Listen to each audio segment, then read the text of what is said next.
This is Stare Down the Bull. I'm your host, Susan Hunt. Around here, we tackle the hard stuff: how to lead with clarity, leveraging AI, and turn strategy into real results. My guest today brings a powerful perspective on how to do exactly that. Let's dive in.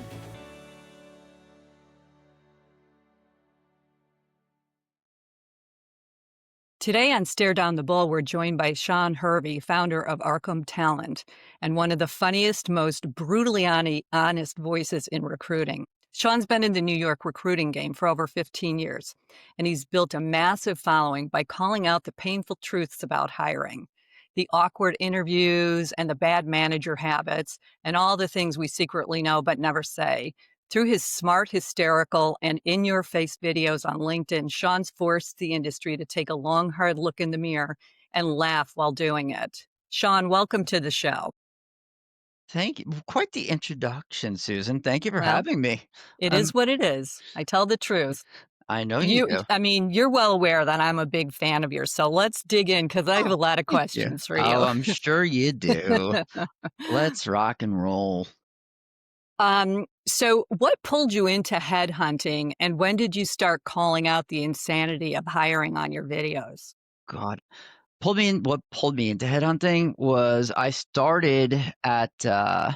actually started in sales at Adecco, which is one of like the big four sort of like recruiting companies out of college, essentially. I was in the sales department, then I moved over into like the recruiting arm of it and been in recruiting ever since.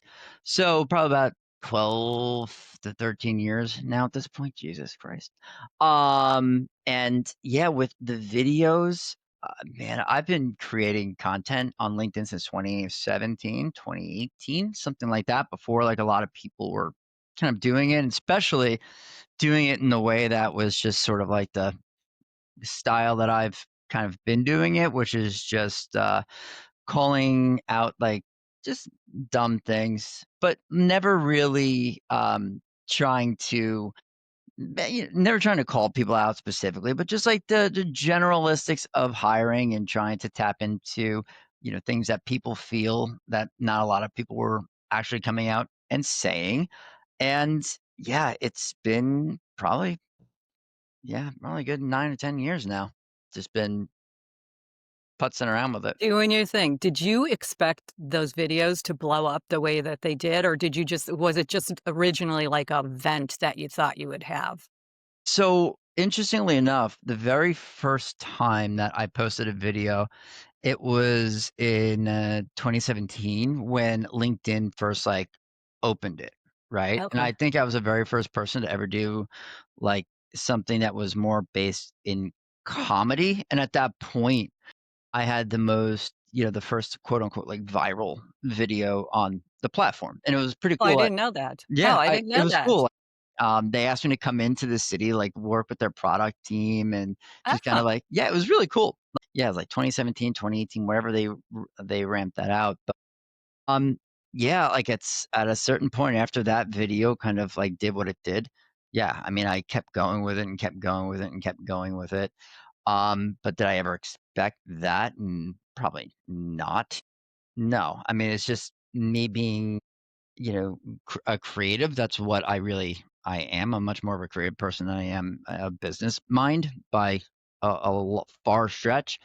But no, I never really expected like a lot of people to kind of um, jibe with it the way that they do. what do your customers say about your do you have any customers? Because you're insulting them all the time, and what do they say about your videos? This is, like, the most curious question I have about all of it. So I think so. Oddly enough, 95% of the business that we do have is through content, and it's through just like the things that I say online. It's through some of the videos. I mean, it's one of those things where I don't even want to say it's like a double-edged sword, because it's really not. Like, you have to be able to put stuff out there that's authentically and genuinely you, because if you don't, A, you're just bullshitting people into thinking that you're something that you're not. And the second that like that happens, or that you get somebody on the phone, can you imagine talking to me if I was all buttoned up and had a suit and tie? You'd be like, "Who is this joker?" You know what I mean? Like, it's the complete opposite effect. But I guess to answer the question, it's definitely you get people that gravitate towards you. Those are the ones that you want to work with, and the ones that you don't know, you don't know if they're, what they think about you, and you don't really care because you would never jive with them anyway, right? I would And think it's you have a huge sales following, though, like, salespeople probably absolutely love you. yeah, that's why we do sales recruiting for the most part, Yeah. right? It's like it's always geared towards just like the sales or go to market aspect of things. And over the years, like we just try to do different things, right? Lately, it's been the AI videos. I don't know if you've seen any of those yet Yeah, yeah, I watched them. Yeah. with the puppets and some of those ones. Those ones are interesting. Those get a lot of yeah, those get some definitely mixed reactions, but I mean, for me, it's nothing new. It's what Yeah. I've been doing forever, so used to it.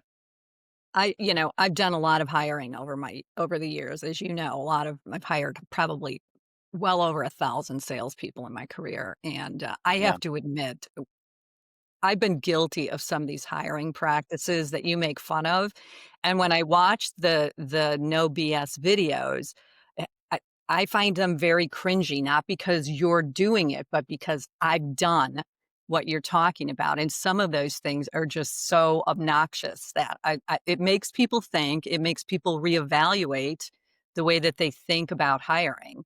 yeah. So I give you a lot of credit. Why do you think so many leaders who are arguably really smart people, fall into these kind of dumb decision-making practices that aren't based in data ever. Most of them, that's just the way that they've always done it before. Yeah, That's the way that they've done it. They've had, sales managers back in the day that taught them that this is the way that we have to do it. This is what we look for, and then we take them out for a steak dinner, and if they order, the shrimp tacos or something like that, then that means that they're not gonna be hired by us. Just like these old, outdated, dumb practices. I yeah, think when it comes to utilizing data, I think a lot of it is important, but I also don't think that you should be completely, held hostage to numbers and data because people are not data. They're not numbers, right? Like you could do everything possible in vetting somebody. You could back channel them. You could do whatever it is. But at the end of the day, your product is different. That person is different. It's like environments different. Every sort of environment is different. Look at these pro football teams right now, right? Like you have some of the like some quarterbacks that were horrible on one team, right? And then they go to another team and now they're playing like MVPs because they've got a different, they shake up the environment, they shake up the coaching. Um, but to kind of bring it all back, I just think the biggest thing is that that's the way that a lot of people have just done it. They've done it their way and they think that their way is the best way and they don't want to have the open dialogues about it because a lot of the time they feel like it's always been this way, and that's yeah. obviously, as you know, is not really the best way to kind of look inside and grow and adapt, especially with AI and all these different practices. Right, with evolving, environments and the way that things are moving so quickly right now, you really have to think a little bit different than what you did even 2 years ago, 5 years ago, for sure 10 years ago. Yeah, Absolutely. I mean, cultural fit is really important. I sure. absolutely believe that, and that's where the data doesn't necessarily line up with every little spot. You have to know if somebody is gonna be a good cultural fit for the other members on the team, 100%. and I think that's where me I'll talk about myself, personally leaned into my gut. Yes. And, it worked out most of the time, but that was after I had somebody like you say, "This person's qualified because of this, and this." Yeah. But I have heard you talk about, like somebody lining up perfectly and then a manager coming to you and saying, "Hey, I know they had 8 interviews. They absolutely line up perfectly for everything that we want, but I don't know. I just don't feel right about it," or something like that. So you talk about that often. Can you just do a couple of words about that kind of I think gut reaction is very important, especially when it comes to non-tangible stuff, right? I feel like when you look at sales and when you look at evaluate people, the the way that we used to be able to evaluate people is very, very simple, right? You have conversations with them, like you get all of the information on them, deal sizes, all that stuff to make sure that the alignment, the cycles, all that stuff kind of makes sense. They have the experience doing that. Now we used to be able to look at like W-2s, right? And do the math backwards and say, hey, can you sell? We can't do that anymore, right? So in one aspect, I think a lot of the sales game or sales hiring kind of is it's just at best an educated decision, right? It's a Yeah. highly educated decision. So your gut does, play a big part in that. But when you look at somebody that, has all the boxes checked and sometimes people just very indecisive. They're very, very indecisive, right? And when you kind of rely on your gut too much and you don't utilize any sort of data points to it, it makes it really, really hard, right, to kind of determine that. So I think it's sort of like a double-edged sword in a way.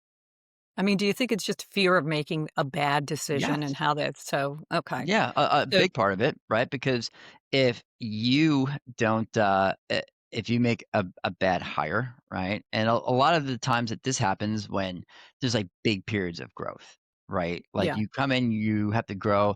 Oh, I need 7 AEs, I need 5 SDRs, right? Like, you go because you have to grow the team because your number's not changing, whether you have yeah, one yeah, yeah, SDR or 2 SDRs and 7 AEs or 12 AEs, that number is not changing. right. Rain, fall, or, whatever it is. Um, that's when bad practices sort of get exposed the most, right? And that's when people just, they look at the numbers of data and they kind of just say, okay, well, we really need to rely on our gut now because we just need people in the door, Right, we've right? got to butts and seats. We gotta Butts make and a seats. mhm. Yeah, butts and seats. And I think when you're forced to make decisions like that on the fly, that's when a lot of the time, those decisions are usually made. Yeah. One of the things that and as a fractional CRO, one of the big mistakes that I see, especially in startups, is hiring the wrong person from a sales perspective initially and burning through a year or 2 of dollars and then actually not getting anything out of it. 0 in return. It's the You hardest know, thing. it The is. hardest It's the thing. hardest thing for a coupler. It's also hard because it's really hard to attract the really, really good salespeople when, you've got to pay them a ton. So you put like your cousin Vinny in the spot or, Yeah. one of your friends from school or something thinking, how hard is sales? It's no big deal. So it's something that I try to stop most of my clients from doing at a really early stage, but they do it anyways. And, I guess it's just kind of part of the pain that you have to go through in a startup until you get enough funds where you can literally build a real team with real marketing all at one time. Because the other big mistake I see is they'll bring in a salesperson and have absolutely no marketing structure. And salespeople are not marketing people. Marketing people are not salespeople. They're two definitive jobs. They cross over a little bit, but I think that that gets confused a lot too. So. Literally just had that conversation yesterday with Did a you? client. Yeah. The I have same that exact thing. conversation almost every day. Yeah. Every single day. It's like, okay, well, we just need somebody that's gonna be able to go and be a hunter. Okay, great. Well, what are you giving them? What tools are you giving them? Oh, they'll have Salesforce. Okay. Yeah. Not a tool for finding Like, deals. and nobody knows who you are, Yeah. right? Like, you're selling exotic cheese on the blockchain. Like, nobody gives a shit. Like, nobody knows who you are, right? So you're gonna go and you're gonna ask me to pull somebody from, let's say, yeah, a big name company, right? And you wanna be able to pay them peanuts with no clear way of OTE and OTEs and startups. Anyone listening, please, please, please, please, please. Brutal honesty here, right? Your OTE in a startup, if you're a founding AE, is complete and utter bullshit. Okay. You need to be able to just be prepared to live on that base salary for at least a year. Yeah. If you're a That's 0 true. to 1 founding AE, that's what you're taking, and you're taking this risk. So you better love that company. You better believe in what that product is and what it's doing. It could be used as a awesome resume builder. Like you can go in and say you did XYZ, you helped them product, you wore all these hats. But in terms of like commission and all that fun stuff, just be realistic with yourself. You're not making a ton of commission on that first year, at least. Yeah. That's so So true. That's really absolutely good advice, and I think most salespeople understand that, like, it's really difficult to get somebody who's an established guy selling to finance, for example, to yeah, walk away from a big job right. And then you got to to pay go them. to a startup. I mean, the chances are that you could get really, really wealthy if you do a great job and you stay there for 4 years and it takes off. But it's all kinds of things like how much funding do they have in the bank? How much capital are you willing to expand on a company or expend on a company that doesn't have much capital, but you're going into your customers and introducing them and then, what if they fail in 4 months or 5 months? These are all things that need to be considered when it comes to Yeah, it's funny startup money. sales. It's fugazi, it's a fugazi. It's like that scene in Wolf of Wall Street, right? Where they're just like, it's fairy dust. It doesn't exist. Like you just don't Yeah, know. And there are plenty of people that do it. I mean, one of my first clients a couple years ago, they were a 0 from 1 build, right? 0, like 100% scratch. And, my buddy Tony placed him there, and Tony's a little fucked up. He's a little fucked up. Like, he just loves that sort of, like, environment. yeah, There are people that are like that, and yeah, that's what people enjoy. That's what they like doing, right? They couldn't work at a Salesforce. They couldn't work at a Oracle or one of these bigger companies because of the red tape, the structure, all that stuff. Somebody breathing down their neck, looking at their KPIs. Like it's just yeah, people succeed at different places. And if you're one of those people that's hey, you're a little out there, you like rolling the dice, you want to build something, then being a founding AE is awesome. But if you think you're going to go there from a sales force and be convinced that you're going to, replenish that President's Club check that you made last year at this new place, it's unless it's you have the product of the world. Your AI product is far beyond anything we've ever seen before. agreed. So, tell me, what is one of the dumbest or the funniest reasons you've ever heard for not hiring someone perfect for a job? I just had this conversation the other day. It was because of the way somebody looked. Oh, It really? was yeah, and you and I could talk a little bit more off camera about this because we have a mutual sort of minglings within the story, but I think, um, yeah, that was for, yeah. Actually, we can cut, right? Like, this is gonna be cut Yeah, yeah, out? we could cut. Okay. You want this cut out? Yeah, yeah, Think of a different let's one. yeah, I'm trying to think of something different because I just said as soon as I said "you," uh, live person. I'm Yeah, gonna tell you a story real quick. okay. Live person had this girl come in. She was from, like, Ohio. She fucking crushed all their stupid little assessments, all their little things, everything that they wanted to. Rob said no because she was a little My and god. lacked executive presence. I brought it to Judy, Yeah, brought it to everybody. Guess who got in trouble? you. Me. That Because place was a because I said, "Oh, hey, we can't do that. That's kind of like fucking illegal." Right? yeah, yeah, And then I had texts from certain people that were just kind of like confirming exactly what I just said. And people were coming to me, "Can you delete them? Because I think HR is up here." I'm like, "I gotta get the fuck out of this place." Um, but yeah, that was that story. Um, Jesus Christ. Dumb reasons for hiring somebody? not hiring someone. For not hiring somebody. That's I think okay. no, I could probably just talk around like sales cycle stuff, right? Like, Yeah, all right, yeah, we'll just go with that. The dumbest reasons for not hiring somebody. Um, yeah, there's been a lot of times where you have somebody who's like a proven performer, right? That's looking to fight their way up, right? Like, let's say you have like a mid-market AE who is ready for enterprise. This person's yeah, proven that they're ready to take the next level. Like I've seen managers just come out, and just make it not happen, just cut them off at the knees because they didn't think that they were ready or jealousy issues, just like stupid things like that. You don't want to cut the line kind of stuff. But in terms of the dumb reasons, yeah, I don't know. You got me. That was one I kept trying to think of the other night too, and I couldn't think of. So That was a good answer. That was a yeah, good answer. Cutting the line, they'll cut them off because they don't want somebody coming in and, being more professional or being aggressive about, moving up, that kind of thing. yeah, That's very insecure of them, by the way. That's a dumb really HR. Yeah, yeah, dumb shit. That yeah. like HR doesn't really have a backbone to kind of stand on. If you could fix one broken thing about hiring tomorrow, what do you think it would be? This and I regret. I was thinking I should actually talk about this, but I just we're gonna go there. I think when it comes to hiring, people don't hate recruiters. People don't hate like the hiring process. They hate having their time wasted. Yeah, They that makes hate sense. the one thing that people cannot stand is having their time wasted. And the one thing that a lot of companies do is they waste people's time. Like I've never had anybody get mad at me because they did not get the job. They go through an interview process. Hey, they chose somebody else.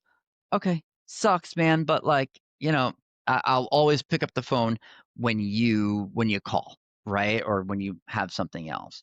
When people get pissed off, or when they have gotten pissed off at me in the past, when I was, growing and understanding the business and just over time, was when I would just vanish out of thin air after putting somebody through like a 10-step interview process, right? And just stupid things like that. You're with somebody the entire step of the process, and then you vanish, right? And I think the biggest part of that is on the recruiting side, people just don't have balls. However you want to say it, right? I mean, that's just the way that it kind of is. And You having mean hard, like they're not they gonna don't have tell the person conversations. Yeah, a that hundred you percent. didn't get the job? Hmm. Yeah, you didn't get the job.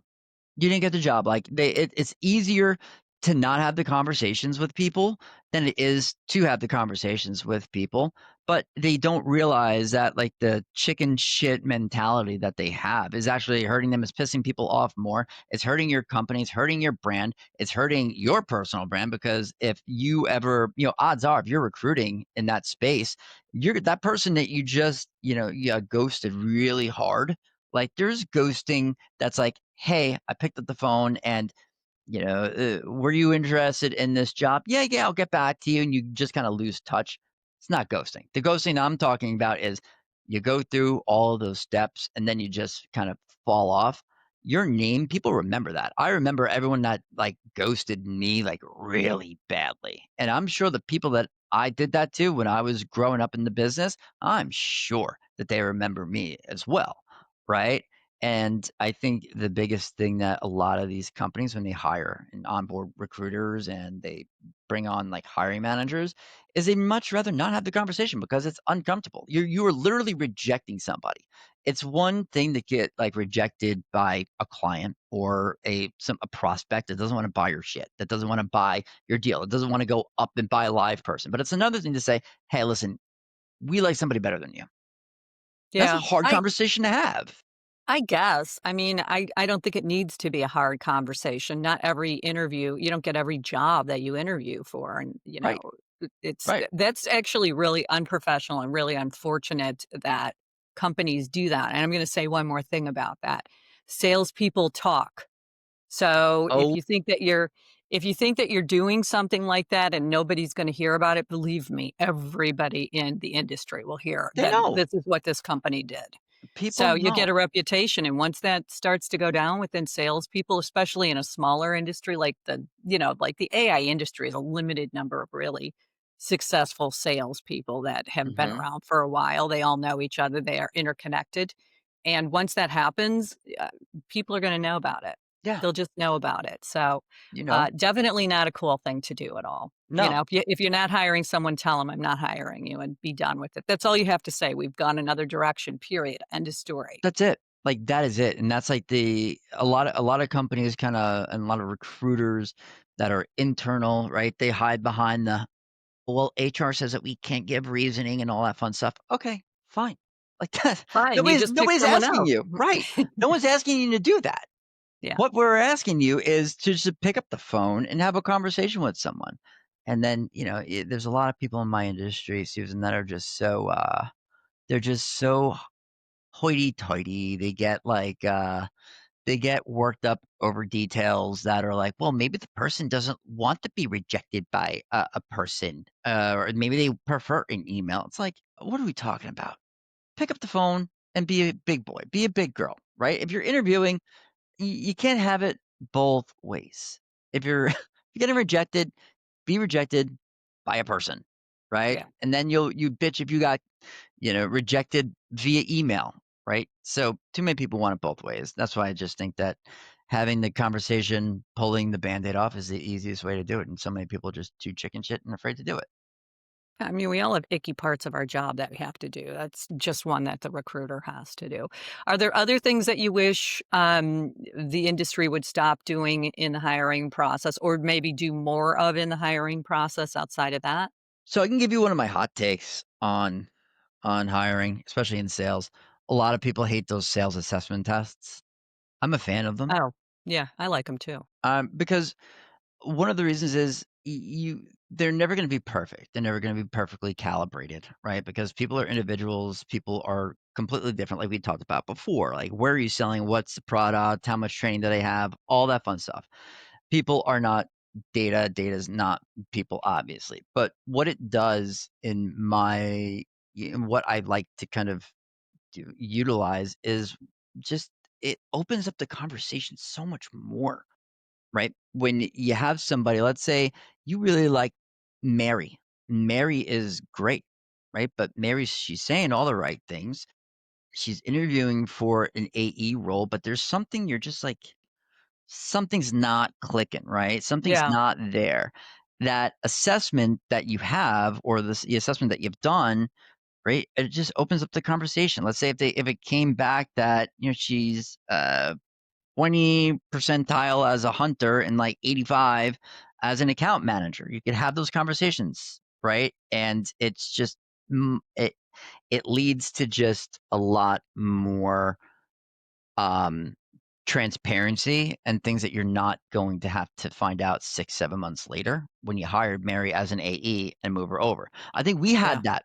One of the people that were the agencies that we worked with didn't work out and we had to move them over or something like that. And I don't think that they took an assessment. So Well, as a hiring um, CRO and a fractional CRO, I go into companies all the time. And one of the first things that I do is an evaluation of the salespeople to determine if they are the right archetype for the job that they're in. mhm, And I would say 7 out of 10 times, they're not in the right role. They're either way too technical for the role that they're in. They have a hunter background when they're, farming. They have a farming background when they should be hunting. And that's actually a really big problem. And when you look at it holistically, a whole sales organization, if they're off that way, it's a big reason why things are not working in the company. So I'm a fan of doing it before a person is hired so you know exactly what archetype they are and where they fit in, if they fit in to what you're selling. And that's actually doing the salesperson a favor too, because they don't need to be in the 100%. wrong role for the work that they know how to do well. Right. Um, I, 100%. I think that's really an important point. Right? Yeah. Like, and the other aspect of it is, let's say you really like somebody and it comes off that they're not a fit for the role that they're actually, working for, or they're applying for. That's not to say that you can't find another role with them, or maybe you move some things around to get them in or team them up with somebody that's, maybe the opposite of them, right? Like, there's just so many different moving parts. It's not a end all be all. And that's the one thing that I always make sure that our clients understand. It's like, if you're going to use these tests, if you're going to utilize them as information, right? Not as the end all be all, because you could lose really good talent that way. Yeah. Just keeping everything as a grain of salt and understanding that. Yeah. And I think it becomes a more important issue. One of the things that you and I have talked about is that when I was coming up in sales, we had significant sales training in most of the companies, the big companies that we worked in, like not product training, actual strategic selling training as part of our job. We would, IBM, Oracle, SAP, Siemens, Motorola, all those companies would have like 6-month training programs that they would bring people into, train them on how to actually sell so that they were selling machines, not just on the product itself. I don't think that exists anymore. I think that there's a lot of companies that are just bringing people in. They'll bring them in young out of school and teach them about the product, and then they've got to learn the hard way how to sell. And that's tough. And it's really tough when you're hiring because it becomes clearly obvious that this person doesn't have any strategic background, doesn't know how to connect the dots. So that's something that I'm trying to work on actually through this show is helping salespeople kind of understand different areas that are really important to bone up on so that you can, be a really good, successful salespeople. Because a lot of us that went through that training now are aging out. So there's literally a lot of opportunity for new salespeople to get that kind of training and, be exceptional at selling. It's just there's not a lot of places to get it. No, I mean, like, when you really think about it, you have these kids that come out of college, right? They're AEs, they're SDRs, but their training is a couple of days on the phones, maybe with an SDR manager. By the way, an SDR manager that likely has not made a phone call or a cold call in the past like 2.5, 3 years, right? They Yeah. just have been able to do it. They've been skating by. Then, they're on the phones, they're hitting it, they figure it out on their own, all right? And then they're ready to be AEs. But they're AEs at these smaller companies that they go up and they don't really have like a ton of sales training. They don't have really nothing, right? And they go to startup to startup to startup to startup, right? Like, look at by the time if I was to stay in-house, right? I probably would have like 30, 40 jobs by the time I decided to retire. And that's like the track that these people are kind of Yeah. on, right? Because there's no more 10 years at Oracle. There's no more 8 years at IBM. And a lot of those jobs, that's where people made those giant, giant connections, Yes. right? So Absolutely. it kind of sucks. It's a changing of the times. And I don't know what the answer is. I just find people. I'm not a salesperson. Like at the end of the day, it's just really we have to evolve. And whether that is companies, these smaller AI companies that are trying to bring in all of these big sellers, invest in actual sales training for these people, bring back the Sandlers of the world, bring those kind of trainings back. I don't- I just don't know how people are going to be really, really, really good fucking old school sellers anymore. I just can be I don't think they're gonna be. transactional. I mean, even like a Sandler, which I'm a big fan of, by the way, is very, niche. It's not an expansive type of program. So, Yeah, just I mean, it is anything. definitely a start for sure, but it's Yeah, not, yeah, it's no. not the end all be all, and it's Right. I It's don't just know, different. man. I don't know. I don't know. It's Well, we're gonna see what happens. We'll see what happens. we are. Let me ask you this: like, from the perspective of being a CRO, you're in it every day, and a lot of your clients are AI. What Yeah. do you see as the biggest challenge with AI and sales that we're going to see in the next 5 years? And I'm not saying that AI is going to replace salespeople because they're not. But like, what's the balance? Like, how good do you think this AI is going to get, right? In terms of like being even close to having the conversation of like AI replacing sellers. Well, your guess is as good as mine, honestly, but what I would say is that I think it will make the sellers that remain far more efficient. They already have a lot of new tools that, we never expected to have. I think the lower end market is where, like the small sales market, Yeah, small end SMB, stuff. like the Yeah. mid-market stuff. I think that a lot of that stuff honestly will be done through chatbots for sure. Like, I don't think that they're gonna need people to do that kind of work because they'll Yeah, get so good, all of the answers will probably be more accurate, more efficient, faster for a Yeah. customer than, talking to an individual. I mean, there'll always be a default person, but those people will probably be more call center type of people, not people that are on the road.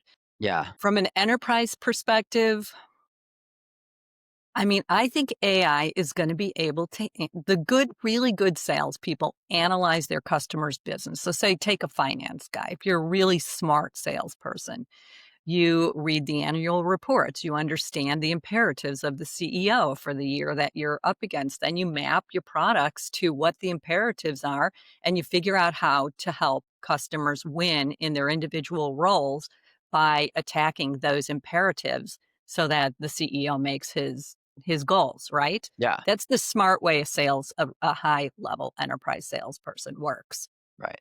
Do you need a salesperson to do that? I don't think you I don't do. know. I Not mean, you're able anymore. it used to be really hard, tedious work. You do need somebody to connect the dots, though, so you can go from, "Here's the imperative, here are the people that need to, understand what your product will do for them. So I think it's going to be really interesting. I think the work is going to be far more efficient. It's not going to be as much manual, obviously, even in those areas. Yeah. So we'll see. I don't think that salespeople will be out of business, but I do think that there be fewer people, fewer people necessary. Small business will probably not require salespeople, Yeah. but we'll see. I think a I mean, lot of that is gonna fall into marketing, right? Like, also when you look at, like, just the SMB, like, the really low enterprise stuff, yeah. it's like, how are people gonna find those companies if there's not somebody going in and cold calling them, right? So maybe there'll be a much more of an emphasis on if AI actually moves more into the sales side of it, maybe it'll be an uptick in marketing, right? Or something along those lines, but I'm not saying that they won't cold call. I'm saying that it might not yeah, be people doing it. yeah. Why do you need people to do that? Speech recognition is really good. That's true. And if you can answer any question on the fly, I mean, the LLMs have been kind of restrictive in the past, so you can't just typically answer any open-end question, effectively, but now you can. Like the new Alexa that's coming out, you say something, it answers your question, Yeah, so there'll be people making the calls, but it probably won't be humans making the calls. crazy. That's fucking So crazy. we'll see what happens. So I have to ask you one last question. Yeah. I think we're running out of time. Yep, yep. Um, uh, can you share what's been your one stare down the bull moment? A moment where you have had an issue and you had to stand up and say, "Listen, even if it's super unpopular, what you're going to say is, listen, this is how I believe it has to be."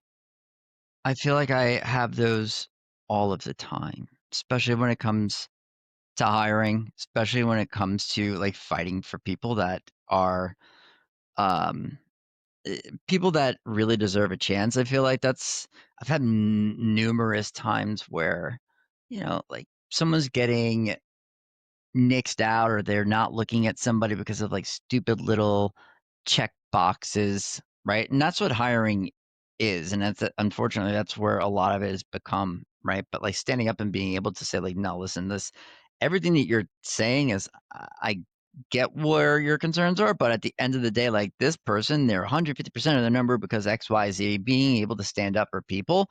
I think I have one of those moments at least once a week, and you get over if somebody might get a little pissed off, like especially if it's like a hiring manager or a CRO or someone like that. We're like, what is this guy talking about, right? But the beautiful thing is, if you have data and all that fun stuff in your interview process, like normally salespeople are pretty logical, right? Because you have numbers and you have data to support everything that we're talking about, right? And that's what we talked about earlier, is like moving away from the gut feeling.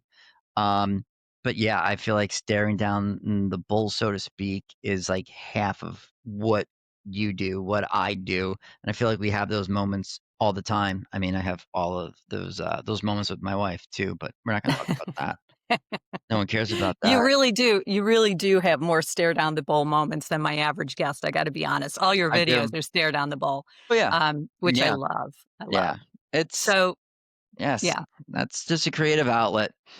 And It's creative, but it's also making people think. I think it makes people think about that's the it point of makes it. me think now. I'm like, I think to myself, would Sean think what I'm saying or thinking right now about hiring this person? Would he make a video about me? Uh, And if the answer is yes, I have to reevaluate the way that I'm thinking about something. So, sometimes I'm just taking a piss too out of people too. So so listen, I'm so happy you came on the show. I really appreciate you joining. Um, yeah, If anybody wants to, dig deeper into this conversation with Sean or I, please feel free to hit both of us up on LinkedIn. We're both on there. Happy to have any further discussions. And of course, watch Sean's videos and send him some recruiting business at the same time because yes, his videos are job limiting in my opinion. So he they needs are. he needs the business, Yeah. but they really are something. They're really, really fun. So thanks Well, again, Sean. So oh, good to see you. it's always a pleasure to be here, Susan, and I appreciate it. And yeah, I it's awesome. Thank you. Thank Bye you. now. Thank you for listening to Stare Down the Ball. If today's conversation sparked new ideas, share it with a colleague and keep the momentum going. The future belongs to leaders who act, so subscribe and join us again next week.